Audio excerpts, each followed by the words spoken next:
సహస్రాదిత్య సంకాశం సహస్రవదనం పరం సహస్రదో సహస్రారం ప్రపద్యేహం సుదర్శనం. సంస్కృత భాషా వాంగ్మయంలో స్తోత్ర సాహిత్యానికి ప్రత్యేకమైనటువంటి స్థానం ఉంది. స్తోత్రము అనంటే ఒక వ్యక్తిని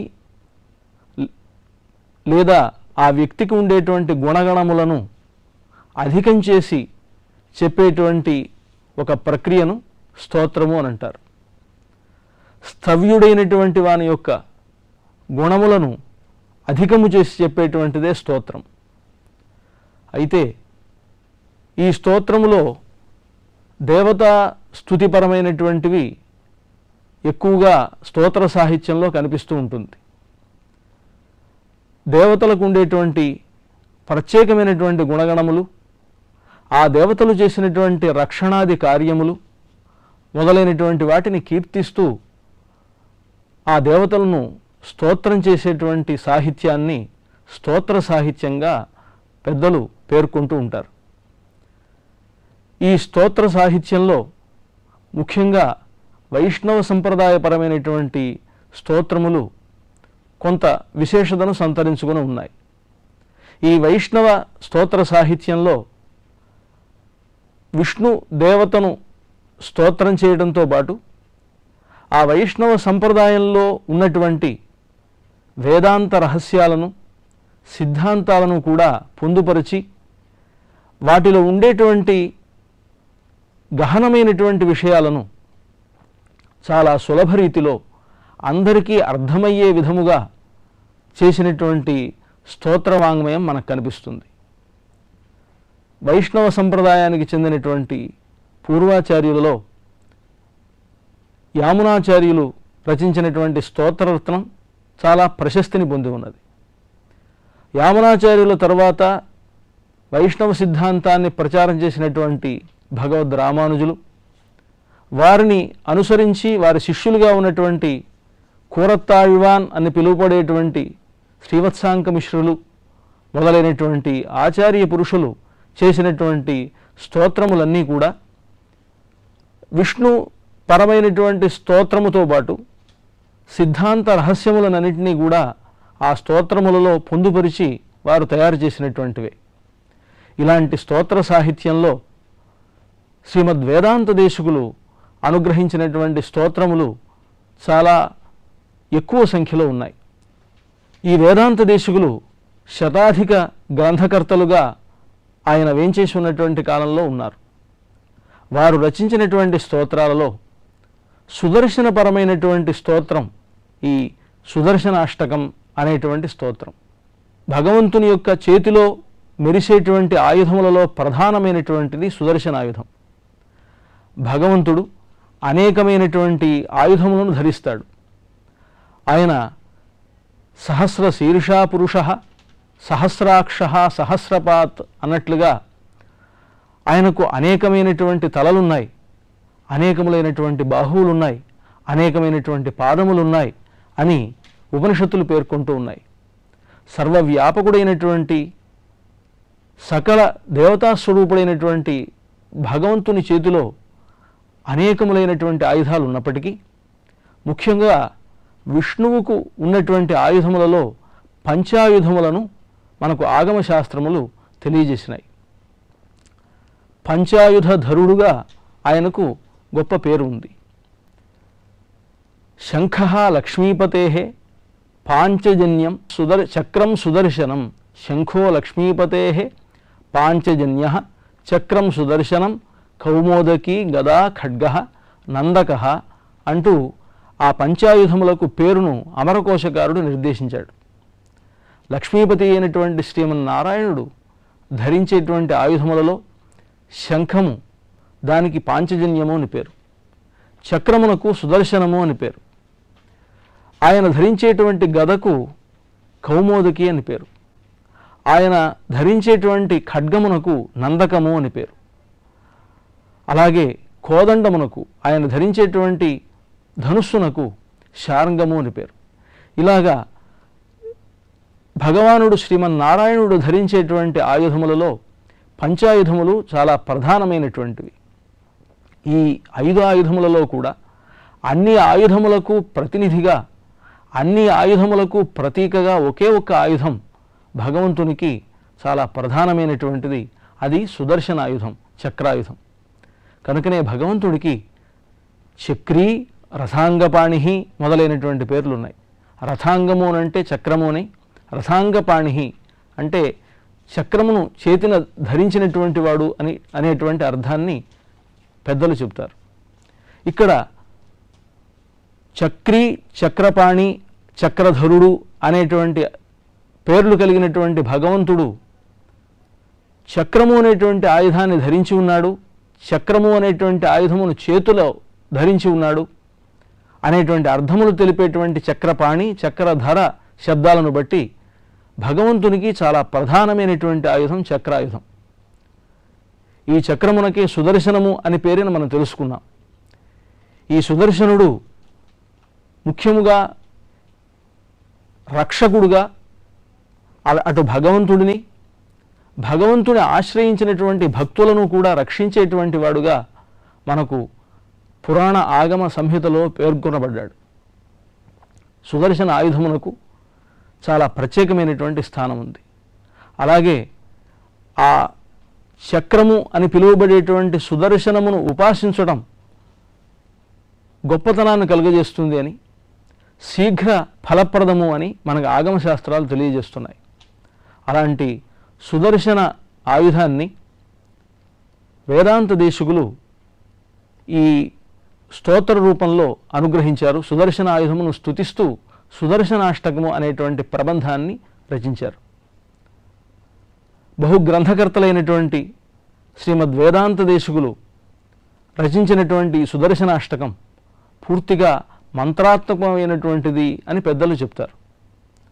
సుదర్శన మంత్రములలో చెప్పబడినటువంటి ఏ ఏ బీజాక్షరములు అయితే ఉన్నాయో ఆ బీజాక్షరములన్నింటినీ పొందుపరిచి ఈ సుదర్శనాష్టకమును పారాయణ చేసినటువంటి వారికి సద్య ఫలదాయకంగా దీనిని శ్రీ వేదాంత దేశికులు రచించారు అని పెద్దలు చెప్తారు. వేదాంత దేశికులు సహజంగానే గొప్ప మంత్రశాస్త్రవేత్త.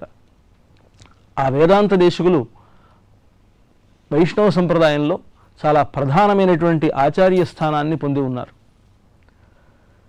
తిరుమల వెంకటేశ్వరుని ఘంటావతారముగా ఈ వేదాంత దేశికులను పెద్దలు సంభావిస్తారు.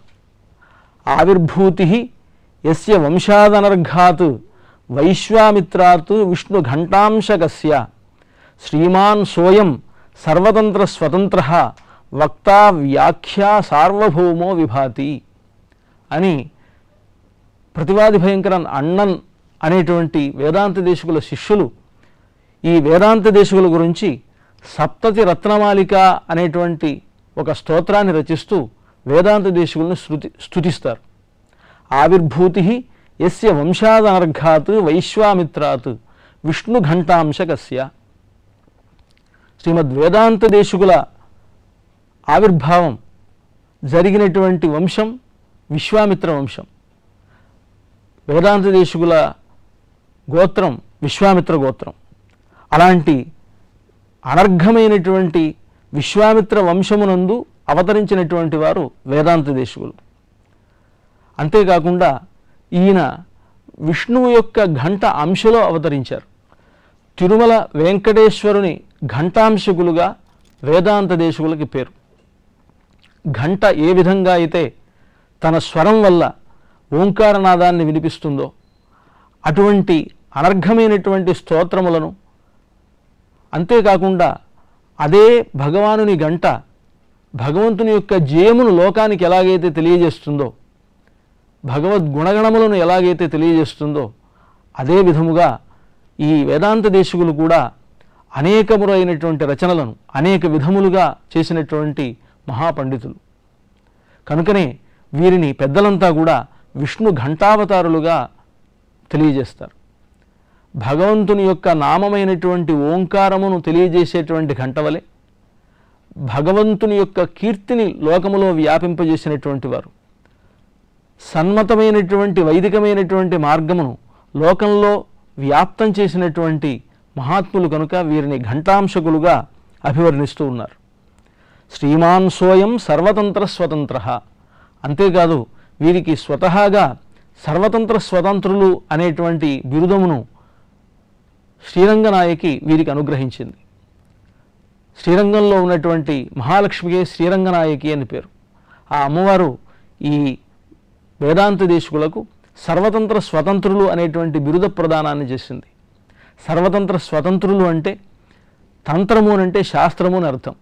సర్వతంత్ర అన్ని శాస్త్రములను స్వతంత్రముగా అన్వయించుకోగలిగినటువంటి గొప్ప మహామేధావి, ప్రతిభాశాలి వీరు కనుక వీరికి సర్వతంత్ర స్వతంత్రులు అనేటువంటి బిరుదమును శ్రీరంగనాయకి వీరికి అనుగ్రహించినట్లుగా పెద్దలు చెప్తారు.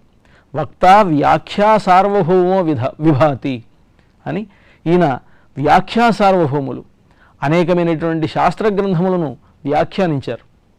అంతేగాక భగవద్ రామానుజులు అనుగ్రహించినటువంటి శ్రీభాష్యం అనేటువంటి గొప్ప వేదాంత గ్రంథాన్ని వ్యాఖ్యానించారు వీరు.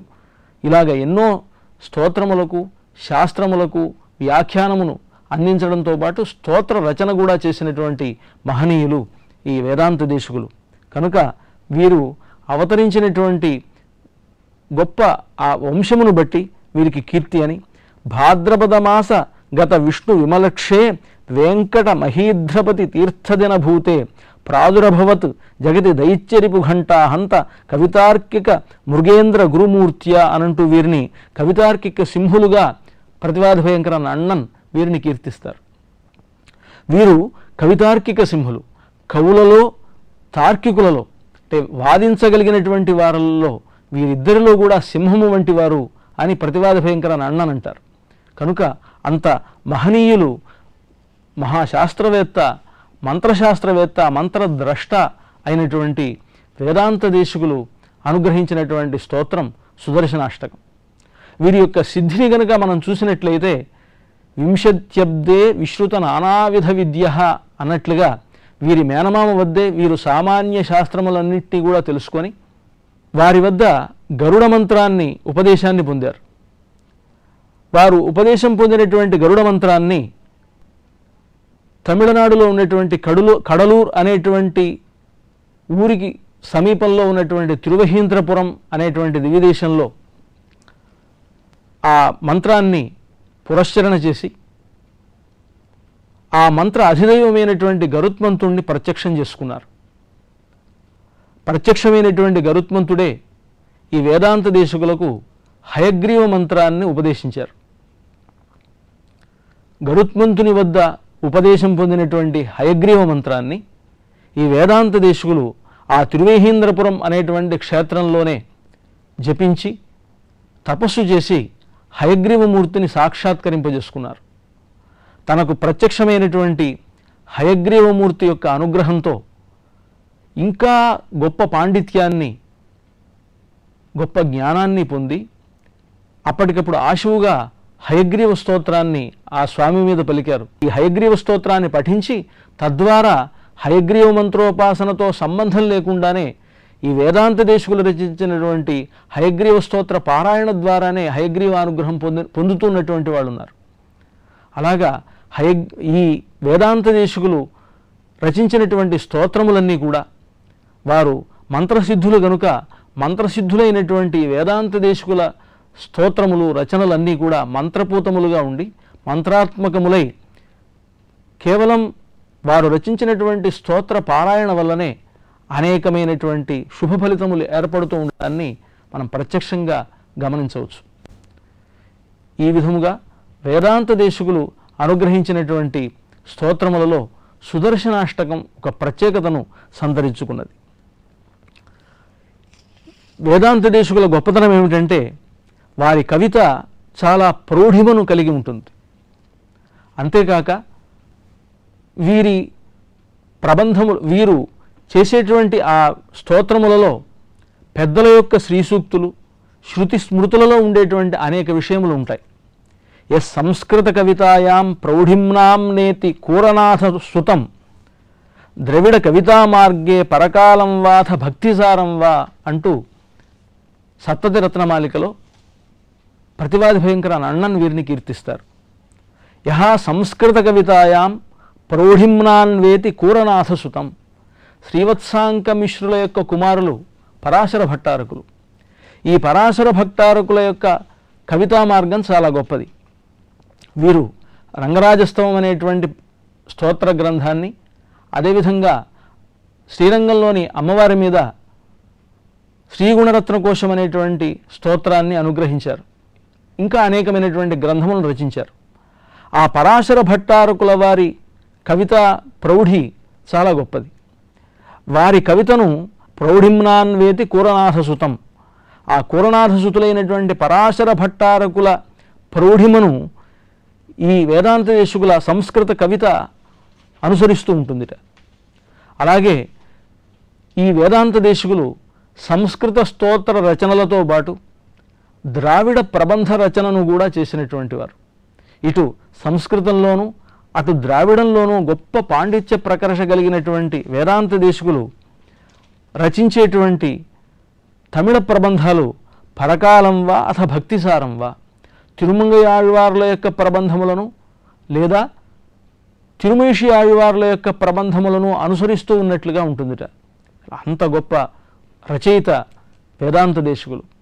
వారు అనుగ్రహించినటువంటి అష్టకమే సుదర్శనాష్టకం. ఈ సుదర్శనాష్టకాన్ని వేదాంత దేశికులు రచించడానికి ప్రధానమైనటువంటి కారణం ముఖ్యంగా వారిని అనుసరించి వారి శిష్యులుగా ఉండేటువంటి వారిని అనుగ్రహించడం కోసమని, జగత్తులో ఉండేటువంటి జనులంతా ఈ సుదర్శనాష్టకమును పారాయణ చేసి తద్వారా సుదర్శన భగవానుని యొక్క అనుగ్రహాన్ని పొందటానికి అని వేదాంత దేశికులు ఈ సుదర్శనాష్టకాన్ని రచించినట్లుగా పెద్దలు చెప్తారు. ముఖ్యంగా వేదాంత దేశికులు చేసేటువంటి ఏ స్తోత్ర రచన అయినా అది ఒక ప్రత్యేకమైనటువంటి పద్ధతిలో ఏదో ఒక కారణాన్ని అనుసరించి ఉండడాన్ని మనం గమనించవచ్చు.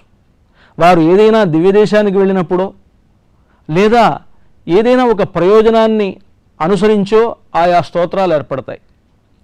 ముఖ్యంగా వారు ఏదైనా ఒక దివ్యదేశానికి వెళ్ళి అక్కడ ఉండేటువంటి స్వామిని దర్శించినప్పుడు ఆ స్వామిని ఆశువుగా కీర్తించినటువంటి స్తోత్రాలు కొన్ని.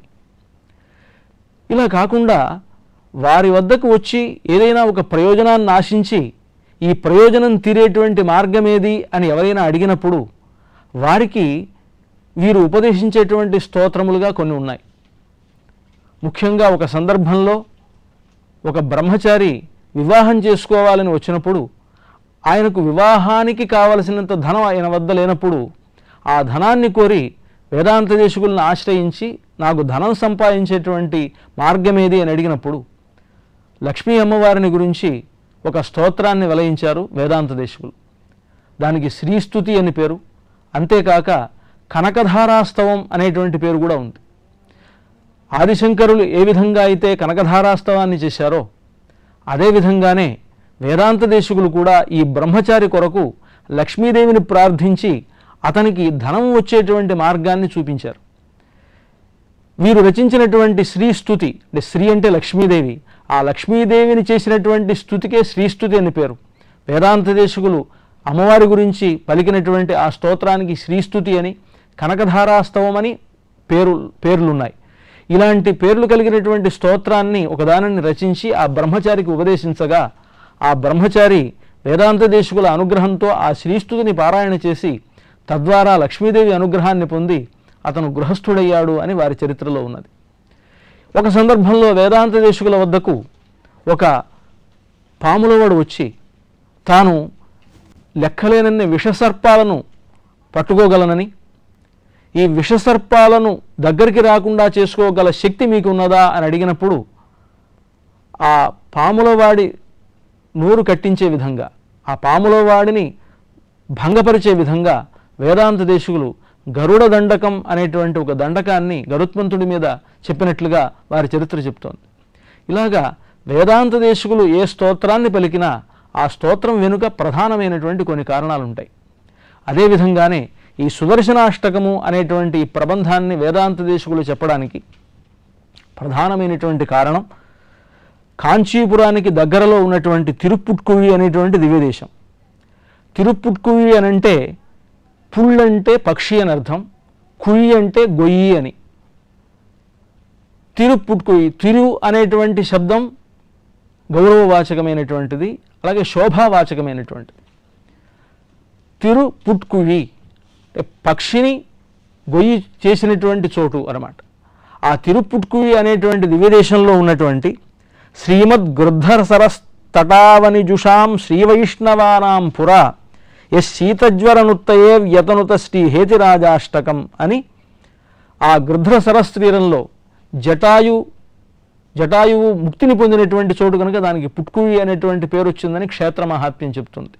ఆ తిరుప్పుట్కువి దివ్యదేశంలో ఉన్నటువంటి భక్తులకు ఏర్పడినటువంటి శీతజ్వరనుత్తయే, వారికి శీతజ్వరం ఏర్పడిందిట. ఆ శీతజ్వరమును పోగొట్టడం కోసమని శ్రీ హేతిరాజాష్టకం, హేతిరాజు అంటే సుదర్శనుడు, ఈ సుదర్శనుడికి సంబంధించినటువంటి అష్టకమును వీరు రచించినట్లుగా చెప్తారు. అంతేకాక వీరు శ్రీరంగంలో దర్శన సార్వభౌములై వేంచేసి ఉన్నప్పుడు పరమత భంగం అనేటువంటి ఒక గ్రంథాన్ని రచించడానికి కావలసినటువంటి శక్తిని చేకూర్చుకోవడానికి తామే ఈ సుదర్శనుడిని ఉపాసించి ఆ సుదర్శన పరంగా అష్టకాన్ని వెలయించినట్లుగా చెప్పడం కూడా ఉంది. తాము ప్రయోజనాన్ని పొందడానికి కాకుండా ఇతరుల యొక్క ప్రయోజనానికి కూడా ఈ సుదర్శనాష్టకాన్ని రచించినటువంటి మహాత్ములు శ్రీ వేదాంత దేశకులు. ఈ సుదర్శనాష్టకం మొత్తం కూడా మంత్రాత్మకమైనటువంటిది. సుదర్శన మంత్రజపాన్ని చేయనవసరం లేదు, సుదర్శనుణ్ణి ఉపాసించనవసరం లేదు.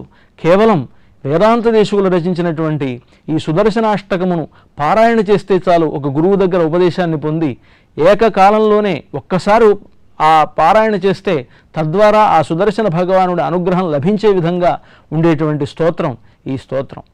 అలాంటి స్తోత్రంలోని భావాలను మనం కొంచెంగా వివరించుకుందాం. మంగళం చక్రరాజాయ మహనీయ గుణాబ్ధయే పద్మనాభకరాంభోజ పరిష్కారాయ మంగళం.